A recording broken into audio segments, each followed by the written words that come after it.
কি বেরোলাম বাজার করতে, পৌঁছে গেলাম কেদারনাথ। তোমরাও কি এটাই ভাবছো? না না, এরকম কোনো ব্যাপার না। অ্যাকচুয়ালি হয়েছে কি, দুপুরে খাওয়া দাওয়ার পরে বেরিয়ে পড়েছিলাম পাশের গ্রামের একটা হাটে। কিন্তু সেখানে এসে দেখি আজকে হাট বসেনি, পোষকালী পুজোর উপলক্ষে সেখানে প্যান্ডেল হয়েছে।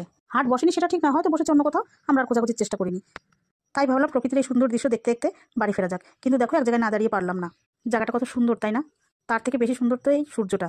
এই অস্ত যাওয়া সূর্যটাও একটা শিক্ষা দেয় যে শেষটাও সুন্দর হয়, কিন্তু শুধু সময়ের অপেক্ষা।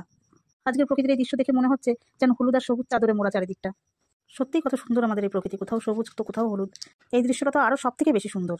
হাট পাইনি তো কি হয়েছে, চলে আসলাম মোর সুপার মার্কেটে। দেখি এখান থেকে সামান্য কিছু নেওয়া যায় নাকি। প্রয়োজন তেমন কিছুই নেই, তবুও একটু নেওয়া। মার্কেট থেকে বেরিয়ে চলে আসলাম ফুচকার দোকানে, ছেলে মেয়ের জন্য একটু ফুচকা নেবো। ব্যাস, নেওয়া হয়ে গেল আমার ফুচকা। এবার চলে আসলাম বাড়িতে।